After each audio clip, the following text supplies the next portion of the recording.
We're live. I think we're finally live, people. Hey, happy Easter weekend.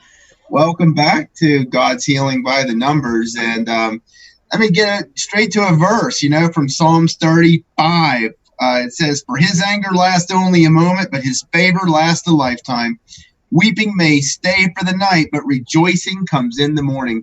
I think it's an incredible time of year whenever we look at the whole meaning of Easter. I mean, it's we consider, most people like to celebrate Christmas as the biggest event, but in reality, people, we have already had the judgment's been passed. We are all free, and we all have attainable life after death in heaven. Just claim God as who He is. So, thank you for tuning in today. I've been thinking about what to do, and because everything that's been going on with COVID-19, which is just horrible with the way that it's been spreading across the United States, and the death, the number of people who are dying from this, and it's just a sad state of affairs, And so, but in the meantime, I mean, you guys are getting locked up in your houses, and actually hopefully finding some time to get to know each other a little bit better and intimately, and finding those emotional connections that we all should be making, and maybe playing some board games again, instead of just sitting here and gaming. And for me, because my office is unable to offer all my services and everything, and I'm just shipping out products for people and doing phone consults or Zoom meetings, kind of like we're doing right now. I have this incredible downtime, and I'm just cleaning up. I mean, it's amazing. I'm getting things done here that I've been wanting to do for quite some time, and it's really feels good to kind of be able to make that progress as well. And I just praise God for the ability to be able to keep my doors open and to be able to serve. So, but one of the things that I wanted to talk about today, and I'm going to try sharing my screen here in a minute, is I'm going to go back a few weeks ago, because something that we haven't done with regards to talking with analytics. Annie, I might ask you, because Annie's on the other side. You want to say hi this morning, Annie? Because I see you. I did make it this week. Yay. Okay, good.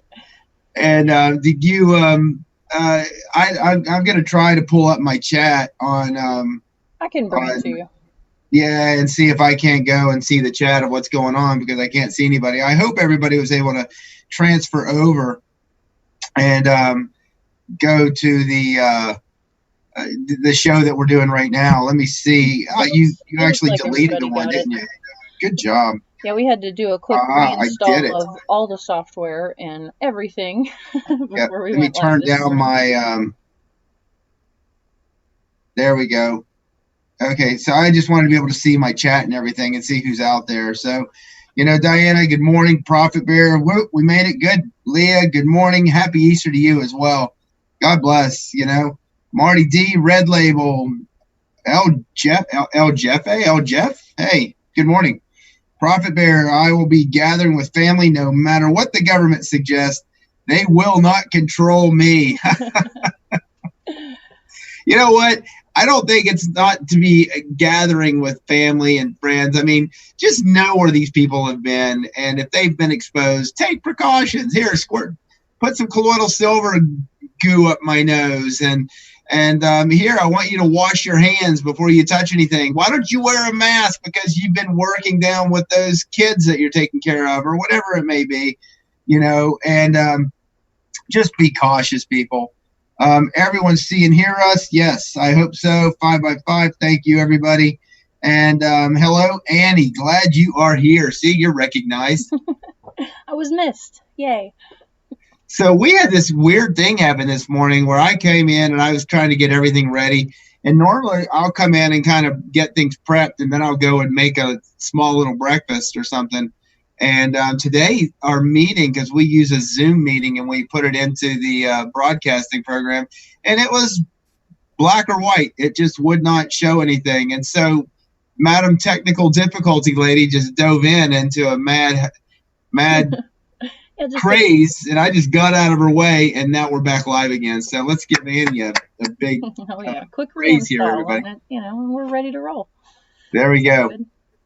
So if you guys have questions, please present them. But one of the things I wanted to do is I'm going to talk a little bit, and I'm going to share my screen, and I hope this works. And so here we go. So I'm going to bring it back to organic acid testing. So this is my organic acid test, and this is something that when we're talking analytics, we do the RBTI, Ream's biological theory of ionization, and we look at those numbers, and those numbers give us an incredible picture.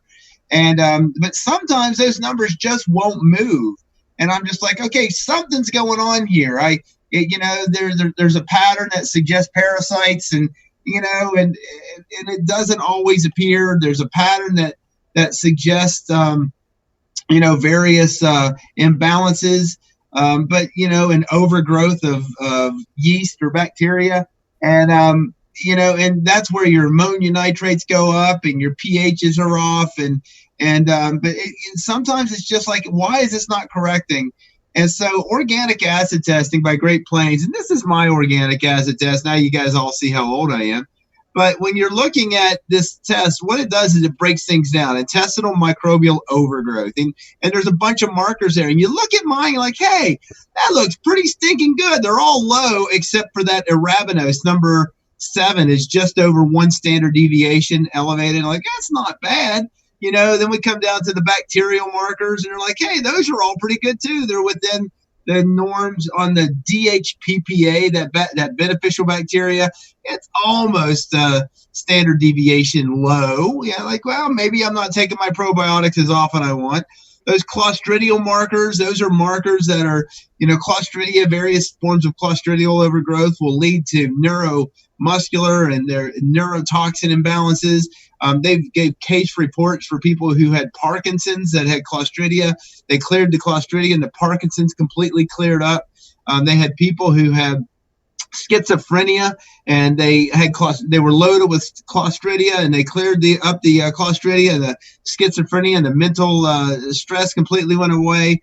And so, you can look there. My Clostridia markers were low. Then they go through and they explain how some of these markers are portrayed inside the Krebs cycle, and then also for neurotransmitters, and how dopamine is formed from amino acids, and you can have that dopamine carboxylase, and so when some of these enzymes get inhibited, the dopamine beta hydroxylase, if that gets inhibited, you can get increased amounts of dopamine that can be toxic to the body. You go next to my markers for oxalates, and so the first 2, glyceric and glycolic, are for if you have a genetic disorder in association with having high oxalates. I don't. But hey, look at that. My oxalates are slightly high, just like that arabinose on that first page, which saying, there's a little bit. What else can form and cause oxalate imbalances is yeast or mold can cause that. I'm not skyrocket high. I'm like, that's not bad. It doesn't mean I'm going to cut my oxalates back per se, but I don't have a genetic disorder. We go down and look at the glycolytic cycle metabolites, and that lactic acid, that lactic can be elevated if you start seeing elevated yeast. So that's not up there either. So, do I really have a yeast issue? Do I have a slight imbalance in my digestive tract? I don't know. Then you go to succinic, that number 24. And if that number 24 is way off the chart, if that's more than a standard deviation to the right, that's associated with environmental toxicity. Nope, I didn't have that either. So you go down, and then we look at mitochondrial markers. Wow, my mitochondrial markers aren't bad. So these go elevated when you have imbalances with regards to coenzyme Q10. Some of the niacin can play a role. Riboflavin can play a role. There's some nutritional markers that play a role with there. And overall, no, I'm fine. I'm just, I'm within the, I'm not too high. It's when these elevations are, when those markers are high that we have problems. Then you go to the neurotransmitters like dopamine, that HVA, and then my VMA. a little low, which makes my HbA-VMA ratio a little high, meaning, hey, I might be a little bit of a high-strung individual at times. Well, if anybody knows me, I can get a little... yeah, not you. Annie, stop smiling. You are smiling. I'm being vulnerable and disclosing, and you're sitting here smiling and laughing. Whoops. Anyway, let's keep going on. And so this gives us an idea of are we, because when you're seeing people who are depressed and stuff, you can see that these dopamine markers can be really low. I probably might benefit from a little bit of a phenylalanine, tyrosine, some type of dopamine support product. Haven't tried it, might consider it. We look at the HVA to the DOPAC ratio. I'm falling in okay because the DOPAC is coming down and looking at in this 5-IAA is associated with making serotonin markers, and whether you have adequate SAMe, vitamin B6 is involved with that. But overall, I'm looking at that and saying, this guy's okay. I think I'm doing all right. Then you go to uracil and thiamine, and these give you markers of whether your folic acid metabolism is okay. So if you see that this is way elevated, and then you go back and you see that the mitochondrial markers are elevated, and then you go back to the next page down here, and you see that these glutathione markers are elevated, then somebody's got a detoxification issue.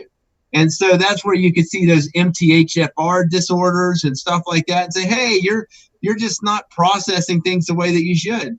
These ketone and fatty acids markers, these typically be normal. They get elevated when you have a little bit of saturated. Wait, my protein bar just went down the wrong hole.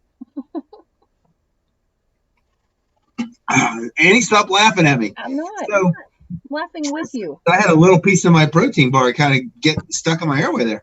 So these markers go elevated, so this is a sign probably this subric and this is probably my coconut oil intake. When I'm seeing something like that go elevated, we look at these B markers, these nutritional markers, and the ones that have stars on them, that when these are elevated, then you have a deficiency. So like my riboflavin these are fine. It's showing, hey, I'm not showing, but with the ones that aren't stars, like the B6 is low, guess what? Doc could use a little bit of B6. So you say, hey, that B6 is low, but the folic acid is doing okay up there with the uracil and wherever that was, that uracil and thiamine marker. So my folic acid is okay.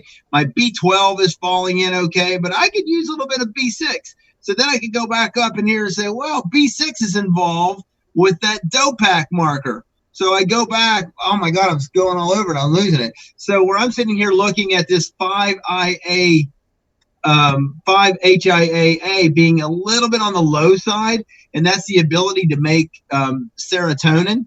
Then what's the cofactor that's involved with that is one called SAMe, the universal methylator, which is a vitamin B6 dependent. So looking at that being low and looking at my B6 levels being low, should I be taking B6?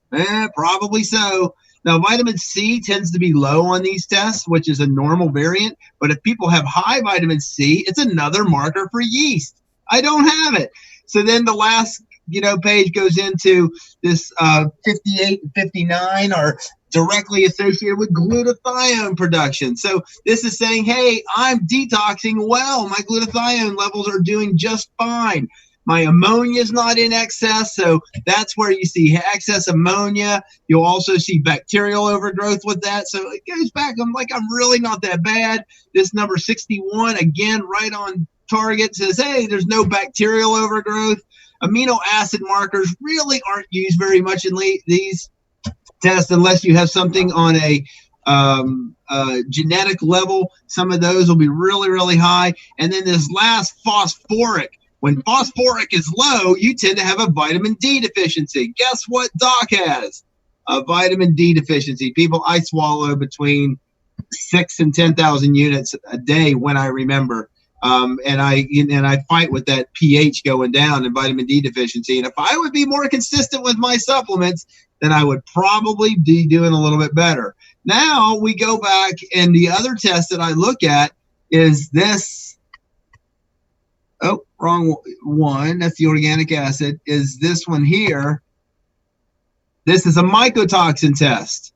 And so when I go and look here, oh my God, look at Doc. Ochratoxin A in a 95th percentile, way up here, 20.78 with a normal value of less than 7.5. A little bit of mycophenolic acid, meaning, hey, there's a little bit of overgrowth in that digestive tract. And then we go to the next page and see this one that I can't even pronounce. If anyone wants to take a shot at that, chatomium maybe? Globosome. Hey, I want to hear Annie say it. No, we're good. And so, but that one and that crenin, this is specifically to water damaged basements. And Doc I've had water damaged basement, and I had moldy walls and stuff that I ripped out. And I was wearing that lovely mask and all that type of stuff. And I yanked this stuff out, and I thought I was protecting myself. I had the best mask that I could buy and whatever.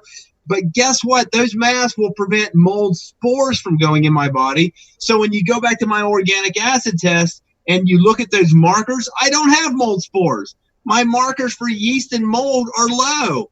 But mycotoxins, guess what? I inhaled a crap load of them. So I am now taking binders, and that's where I'm creating a new product that I'm going to call Moldies. And what I'm going to do is take my product for about 8 to 10 weeks, and then I'm going to retest this and see where I am. So speaking of testing, this testing, or when you're looking at organic acid testing, it's not cheap, people. Organic acid test is typically $309. The mycotox test is typically $299.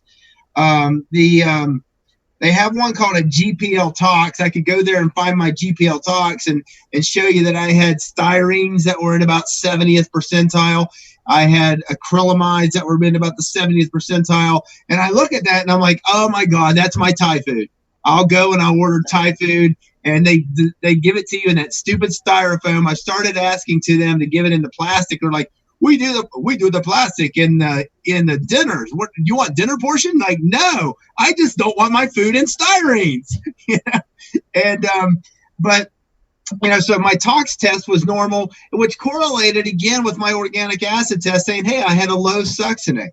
So there's some profiles that you can do here. You can do an organic acid test. It's normally $309. You can do the GLP tox test, which is normally $219. You can do a mycotox profile, which is normally $300 it's $299.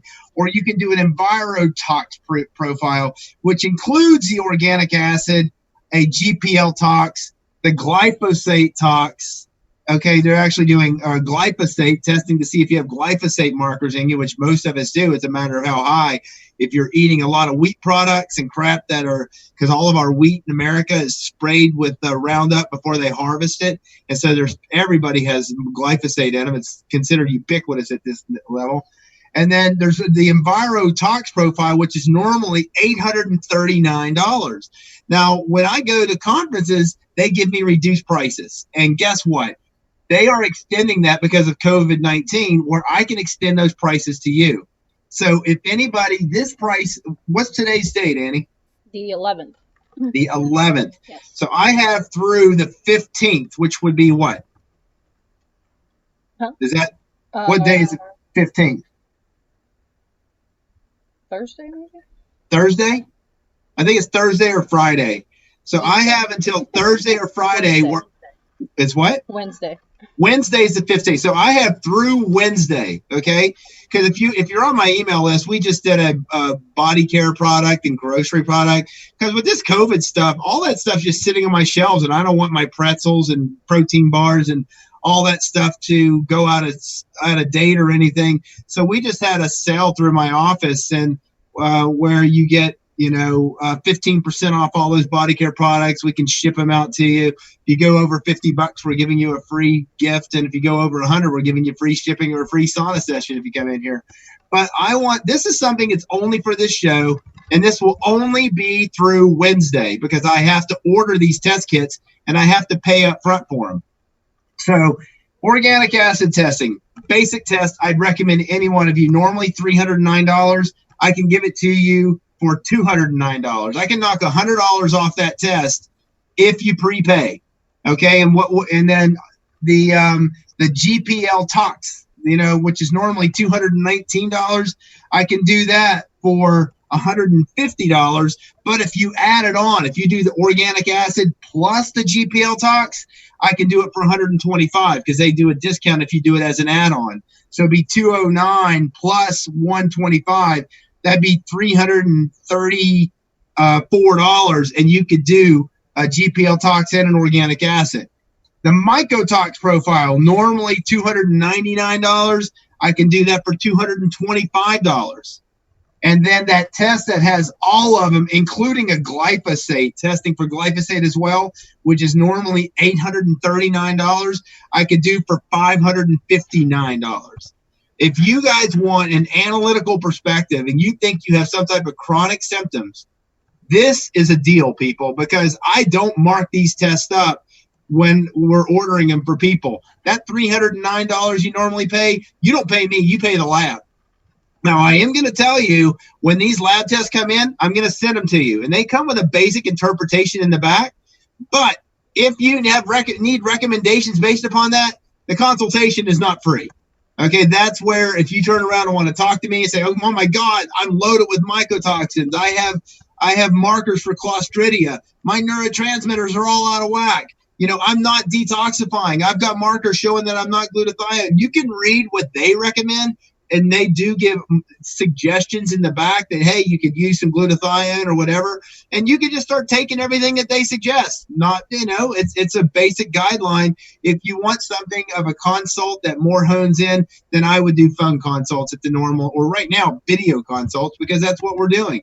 So in this time of COVID, where my business, I have all of my services shut down, including I can't let people come in and use my rifle machine. I can't let people come in and use my multi-wave oscillator, or more importantly, my little static generator, which is antiviral. Who would want an antiviral machine right now? Come on. Absolutely. Yeah. And so, but what we can do is keep an analytical perspective. So if you are interested at these special prices, organic acid, $209, GPL toxic profile, $150 or $125 if you do it in addition to an organic acid or in addition to a mycotox. You can order any of them the way you want. A mycotox profile for $225, or all of them plus a glyphosate for $559. And that's lab costs. It'll take me, I will need to charge you out, because I'm not going to order these test kits and pay my pocket without charging them out to you. I have to wait for the kits to come to me. I have to mail you the kits, and it's a simple urine test that you would send off.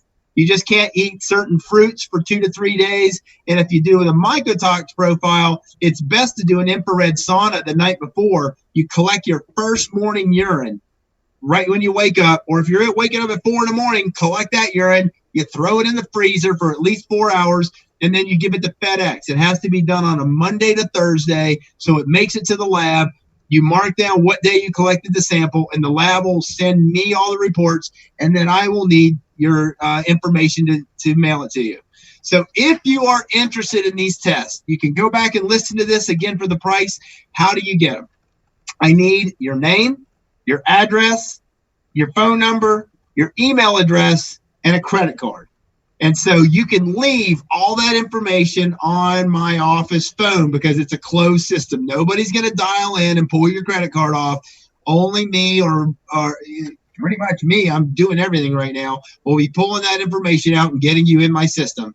So you're going to authorize me to charge the amount of money that I just told you, $209 for the organic acid, $225 for the mycotox. If you want to add the GPL tox, it's $125. If you're going to do that, that would be $4 or $5. It's cheaper for you to do the Envirotox for $559 and get all of them, if you think about it, with the glyphosate, or a GPL tox by itself for $150 for they look for like 172 environmental toxins. pesticides. I can show you a GPL tox, but I'd have to go and disappear for a minute and pull it up and email it to myself and everything. I should have done that, but during the chaos this morning, I didn't really get to prepare the way that I wanted to. So if you want one of these tests, call my office, 412-563-1600. Again, 412-563-1600. Leave your name, address, phone number, email address, a credit card number that's attached to the address you're giving me, including that 3-digit code, and what test you want.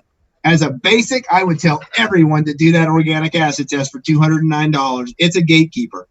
It's the one that says, hey, if this is out, these others are, if that Subric was out, then you should have done the GPL tox. If those yeast markers are out, then you should have done the mycotox. If you know you've had mold exposure, then I would do an organic acid testing and the mycotox testing. So, and again, why am I doing this? One, to extend this out to you. Two, because right now with COVID and not being able to see people, this is, again, a way that I can, just keep things going around here, people. So I hope that makes some sense. Let's see what you guys have to say. I hope you find that information good, but let's go here. Got to talk to Scott and order the air purifier and mention you, Doc, for the discount code. Thank you. Red Label, you're going to love that air purifier. So one of the things is we've talked about with these COVID concerns is the air purifier at Pitt Green, P-I-T-T Green, GREEN.com, and Scott there. And if you use the discount code PAH for Pittsburgh Alternative Health, you'll get $100 off on this air purifier that does low-dose ozone, that does radiocatalytic ionization, to produce hydroxyls, OH groups, and then the ionization causes particulate VOCs to attract to one another and fall out of the air. And so, it literally, a Kansas State study actually showed that it sterilized doorknobs, countertops, 99.9% of yeast and bacteria and stuff like that being killed. So, that's why in my office, this thing runs continually. I don't mind somebody coming in and picking up something. Although with the concerns, I'm having to put things in the hallway right now. So I'm glad you got that. You're going to enjoy that air purifier. On the ozone setting, either turn off the ozone or run it on the lowest setting. If you go up one setting at a time, if you start smelling ozone, that chlorine smell, and particularly if it burns your sinus passageways, you got it up too high. So just letting you know that. Where can I get a good source of fulvic and humic acid? I use Morningstar Minerals. They're a great company, and they're liquid. I have one right here. I love being on my products, actually. So this is their humic minerals. They have one called Vitality Boost. And so Vitality Boost HA is the humic minerals. They have one called Energy Boost, which is the fulvic minerals. And they have one called Inner Vitality, which is a mixture 50-50 of the two of them. I use most of the Inner Vitality in my office, but I do carry both. Fulvic minerals are great. So if you're working with people and you're running their RBTI numbers and they have a low sugar to salt ratio, they're running less than 1 to 4, typically 1 to 4 or less. And it's like they are not getting their minerals in them. There's an issue there. They could be diabetic or something like that. That you'll see that high sugar to salt ratio in that case. And if you're getting the sugars down, but say you got a 1.5, but they're on the sugars, but their salts are like 4 or 3. They're not getting their trace minerals. They're not assimilating. There's something going on there. And when I see that, I will give those fulvic or the humic minerals for about a month. And those usually help correct that type of thing out. But Morningstar Minerals is the company that I've used for years. Love them. For anybody who has an infrared sauna, for people who are intense exercisers, people who are going out and marathon runners or people who just exercise a lot, I encourage, getting the fulvic minerals and doing a shot glass of those before you go out. Heck of a lot better than the Gatorade. Those trace minerals will get you through your exercise and keep you from sweating out everything you need. You have a product list online? No, I don't. We tried online ordering. It's a pain in the butt to set it up through your website. and people really weren't using it. People like to call. So the only way to order through my office is just either email. If you did get my email for body care products, you can zoom into the pictures that were on our email and go from there. If you're not on our email list for my office, if you go to PittsburghAlternativeHealth.com, there's a little window on the front page that says join our email list. Put your email in, confirm it, and then you will get the specials that we offer and stuff like that. How often should we do organic acid testing? You do it as a start, as a baseline.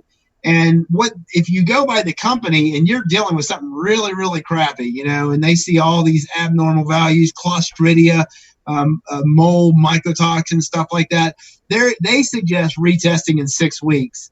Not many people can afford it, So I will have people, if I find mold, if I find some of these things, I will have them do a protocol for 3 months and do 12 weeks. And then say, look, we really ought to retest this and see if you got back to normal. Because when we were showing the studies at the Great Plains, at the conferences teaching about these things, they show the organic acid test every 6 weeks. And then they were showing at the 12 or 18 week marker that most people were going normal. And they would show the progression of where they were improving. Well, great. Why don't I just wait till 12 weeks and assume that what I'm doing based upon symptoms, and particularly with me looking at RBTI and looking at energy efficiency and seeing if those numbers change, I have an idea of whether things are improving already. So if I'm monitoring RBTI, I go back and say, hey, numbers are improving. Let's go back. Let's repeat this organic acid test, in 12 weeks. For example, my father, he was a surgeon. But he's 89 years old, and he was developing just lack of feeling in his feet, nerve dysfunction. And he's if he saw me saying he's losing his head, he'd just say it's aging. It's my father, but it's not. I got them to order an organic acid test. My dad poo-pooed it all the way, but he did it anyway. And then I showed him. I'm like, look. You are loaded with Clostridia. His Clostridia markers were out the yang. His dopamine markers were being thrown off. He had multiple markers, and they all correlated in specific nutrients that were shown in there in association with Clostridia. And I'm like, look, you work in a freaking hospital for 45 years. What do you expect? And so here he is at 89 years old and periodically getting diarrhea. Duh, C. diff, right? But not being treated because it would come and go because his immune system had adapted to it. And I got him to start doing Clostridium, start doing natural products to clear up Clostridia. And I'm going to repeat that test in him in about, he's 4, probably in about another 6 weeks, and see if we actually got everything cleared out and everything goes back to normal. So, but usually I would repeat it in about 3 months. If you're addressing what it showed to be abnormal. I have someone that wants moldies. Yeah, I have many people who have requested moldies. And I am still working on formulation because right now I have it just to kill mold, to bind, and to work on that level. For me, I think that it's part of why I'm not getting any type of this COVID concern, because if you look at what's in there with oregano and garlic and all this stuff, I will tell you one thing about moldies: you don't want to burp and be around anybody after you've taken it. But I'm gonna go, and one thing I'm considering is because when you're looking at organic acid testing, you will find that people who are loaded with mold and loaded with these things, they have mitochondrial issues.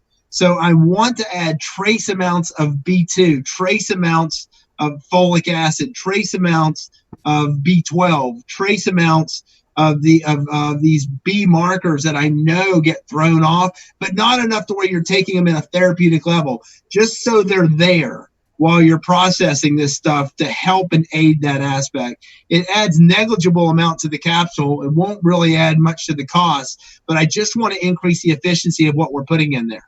And so that's something, but I'm not going to release moldies until I repeat that test, and I can show you guys, like, hey, look at this. These weird levels of whatever that mold is and stuff in me has gone down. Shut up and take my money. Okay. Send it my way. Send it my way. Let's get this stuff done. Let's see. Through Wednesday. Thank you. Oh my God, you put those in there.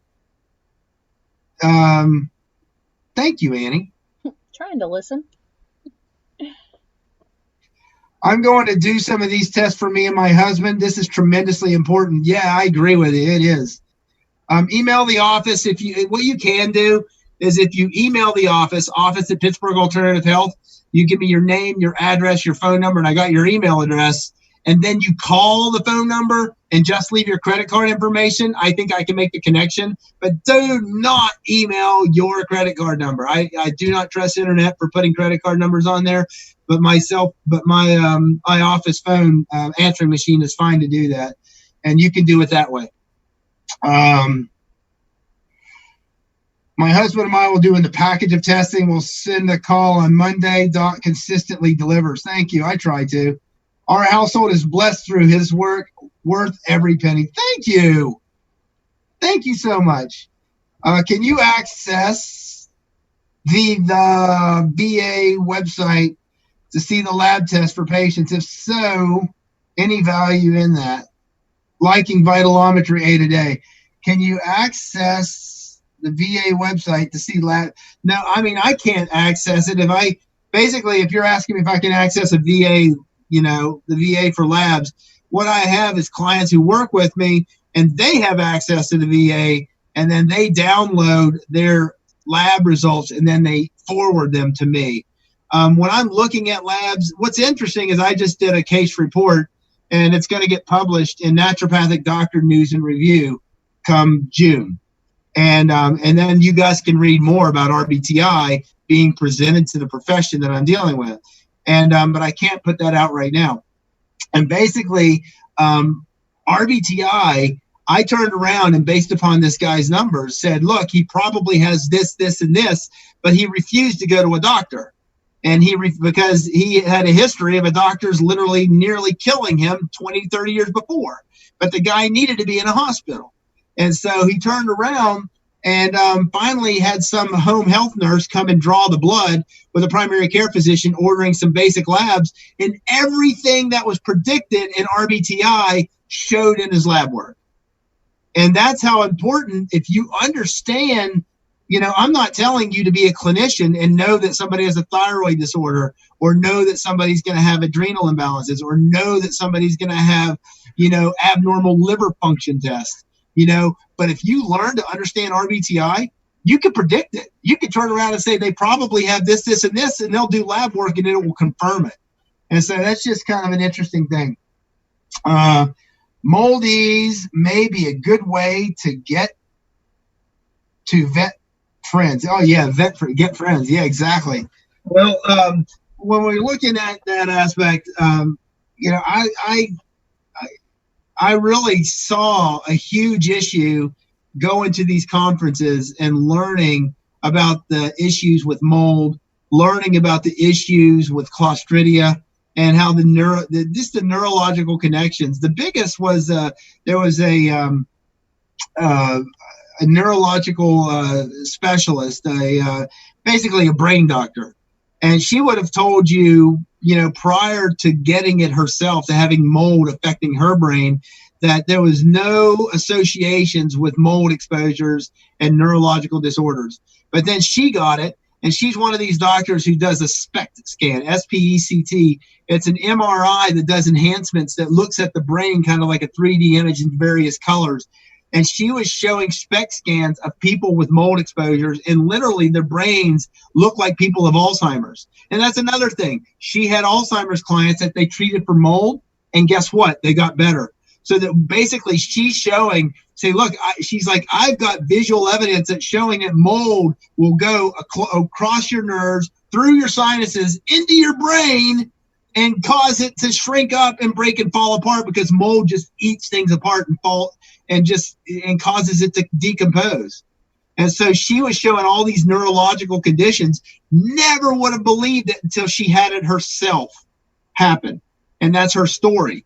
She lived in a house that had bats in it, and they thought that the house was haunted. She showed that how haunted houses, that typically the people who live in haunted houses, that where they see ghosts and stuff, that those houses are loaded with mold, because the mold toxins directly affect hallucinogenic aspects in the brain themselves. Interesting, she thought. And so she had an incredible story. And so these tests are important, people. I'm telling you, RBTI is incredible. It is the best tool I have ever seen with regards to understanding clients and understanding what we can do for people, and understanding what they need from a naturopathic perspective, because any naturopath can sit there and say that you have adrenal fatigue and thyroid stress every day and explain your fatigue by saying you need more adaptogens, more B5, more vitamin C, and just give you nutrients to try to, and copper and tyrosine, phenylalanine to try to increase your thyroid conversions, selenium. I can sit there and talk functional medicine if you want. Let's treat your symptoms.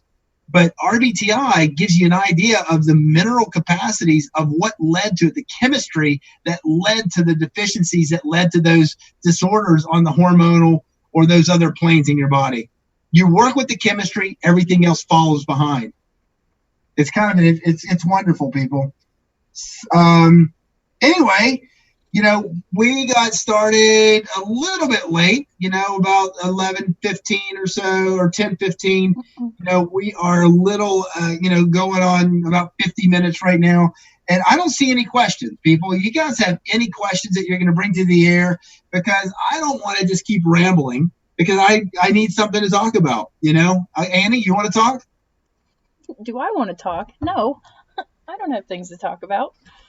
Sure you do. You keep abreast of everything that's going on with all of this stuff, and you show me the best memes known to mankind. Well, I mean, everybody gets on Facebook every now and then. No, I've been kind of out of the loop this week. I haven't seen too much going on out there. I've been in Strugglesville this week, so haven't been too up on everything. Sorry to hear that. Yeah, that's all right. It's life. So let me see if we got anything. Leah, what is the proper way to test urine and saliva with pH strips? pH strip under your tongue real quick. Get it wet. pH strip real quick, and dip it in your urine. And you can pee in a cup and dip it, or just get it in the stream and look at it. If you learn to understand the pH strips and the color, you can just look at it and see if it's the right color, green, and say, hey, that's where I'm supposed to be. If it's yellow, you're acid. If it's blue, you're too alkaline, and you need to adjust something. People, my book, I just came out with a handout that is going to be exclusive for my book and my clients or retreat attendees.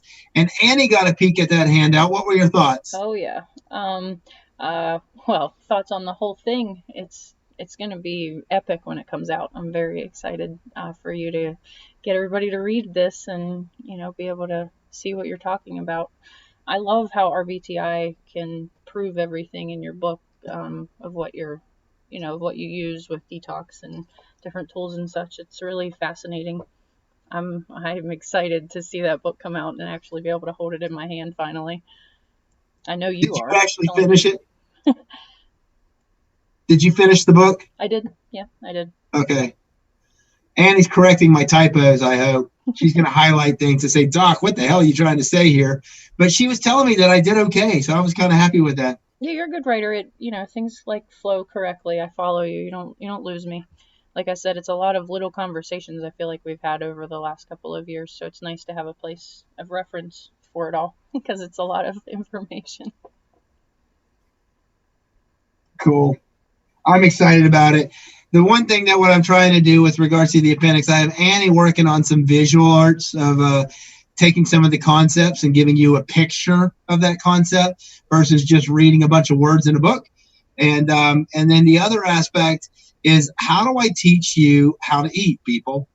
And so when we're looking at the prominent calcium food list, when we're looking at, looking at the diet and the ranges. Nobody's ever broken that down to foods and stuff like that. And so I'm going to give you a whole new look at this. Haven't even brought this out into the retreats yet. It's going to be a whole new aspect of what's going to be thrown into the retreats for people to see. And basically, you got to understand, Reams never counted calories. He was not a calorie counter. But let me tell you, calorie counting per se and understanding based upon where you are, that you can overeat calories and you can do RBTI and get fat because you're still eating the wrong things, right? And so I'm going to try to put food perspectives in as far as how to, we're told to eat a variety. And it's just listed as a variety. That so some people will say, well, I ate this vegetable this day, this vegetable this day, this vegetable this day, and I always saturated it in coconut oil or butter or whatever, because it said that I was in a DE or a CD range, and I was okay with the butter and fat. And I'm trying to say what percentage, how many servings of beans and legumes, servings, and what is a serving size, and how do I put food into a perspective? Because when we were kids, our plates were 8 inches. Now our plates are 12 inches. And so there was a study done about 15 years ago where they had people go through an all-you-can-eat buffet with a 12-inch plate. And then they turned around and they weighed the food at the thing, and then the person at the cash register or something sneezed and all over their food and said, oh my God, let me get you a new plate. And they gave them an 8-inch plate instead. Say, look, these are the only plates we have. And so when the people went back and then they looked at the amount of food, they actually reduced their portion sizes based upon the visual aspects of the plate, and they didn't eat as much food just because they were eating smaller plates. Look at what people do at all-you-can-eat buffets. 12-inch plate, 12 inches high. Seriously. It's true. So there is an aspect to portion size, and there is an aspect. So I'm outlining what vegetables you can eat all you want, and what vegetables you need to say, hey, I need to cut back on these and only eat them so many times per week. Or what things you should say, hey, I should only eat so many servings of this per day. And so I'm trying to give you a food program with an RBTI perspective so you can learn and how to blend your foods and how to mix them to bringing wholesome. So people, I'm excited about it. And I hope Annie is after what she saw the other day. Oh my gosh, yes. I can't wait to get it out. I'm excited that I get to help you illustrate it and help, make the points come across and actually make it, happen. I'm excited. I thank you. Seriously. Incredible. Thank you. Earth Garden Living, dealing with cortisol levels, continuing to deplete regardless of trying everything. So when you're talking about cortisol levels, you're talking about hormones, and you're talking about where they coming from. So when you have high conductivity, when you have your pHs splitting, when you have your ammonia nitrates not going up to par, you're not, getting up to 9 to 12. You are not, you're going to have, adrenal stress, particularly with high salt levels. And so sometimes, again, when we're looking this, there is other testing. Some people test cortisol levels and things, and I am not against people doing adaptogens. I love holy basil because both it kills mold and it helps to maintain cortisol levels. I like rhodiola. Rhodiola is amazing for helping people to maintain cortisol levels. So adaptogenic herbs. Ashwagandha is in the nightshade category, and it's kind of stimulating. And I don't always like to use ashwagandha, but holy basil, ginseng, American ginseng, eleuthero, which used to be Korean ginseng, tulsi, which is holy basil, rhodiola. Those are some of my favorites. Schisandra is a liver herb that can kind of help with the adaptogenic aspects. Adaptogenic herbs are wonderful for helping you to balance that out, but something's causing it. When if the RBTI numbers are staying in line, that's where this testing that we're talking about here opens up and gives you perspectives. It's like you might not be detoxifying. You might have errors in your detoxification mechanisms and not making glutathione, and you might have some high succinate and you have this chronic burden, or you might have heavy metals that have been stored, and now that you're improving your efficiency with RBTI, your body's naturally starting to dump these heavy metals, which cause adrenal stress, and a hair analysis will show that. So I like to do hair analysis at a minimum once a year, and historically I've used ARL labs, and so there's a lot going on there, and you can use adaptogenic herbs. There's nothing that says that you can't. And being earth garden living, I know you like herbs, and so you can experiment with those. But you got to figure out the why. And taking on and doing this test is amazing. I think that'll help you. Does it matter if you've eaten or drunk things before you test, before you do your RBTI? Heck yeah. It's recommended that you run your numbers an hour and a half to 2 hours after a meal. Why? Because we want to have a consistent time frame that gives your body enough time to disintegrate, put into solution, absorb, and distribute the food that you ate. How efficient is my body with the food that I'm consuming?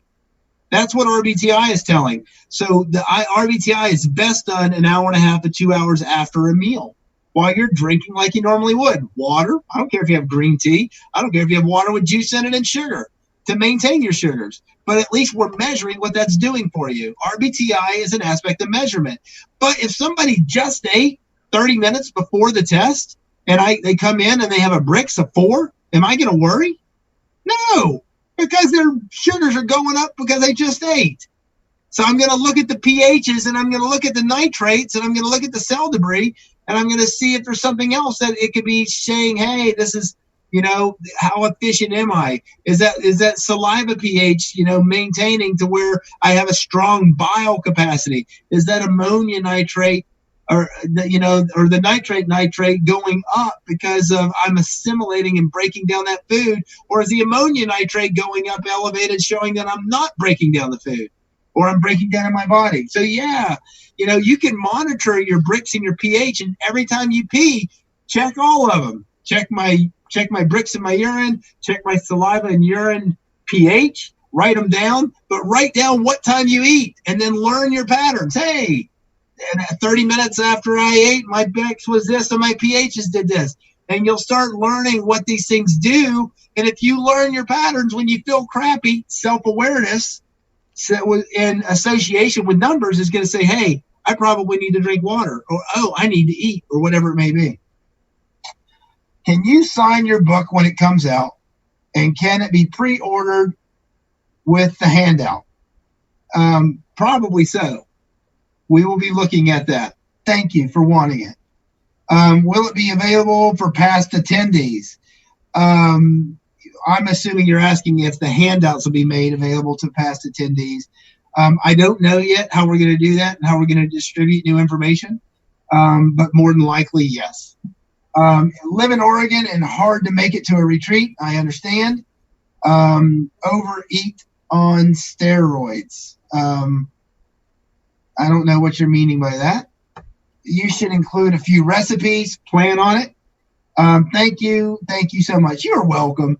I do not know why I have this calling per se to do what I'm doing with RBTI and getting it out there. And I don't know why I see it in a different context than what most other people do.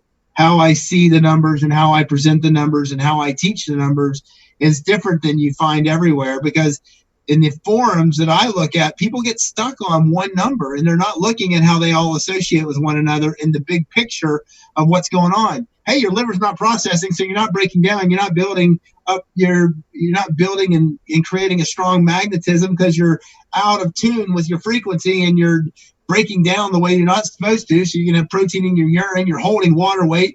And if you're holding water weight and you're getting inflammation, that means you're creating omega cells, and that's why they're going up in your urine, and your Brix is going up because of it.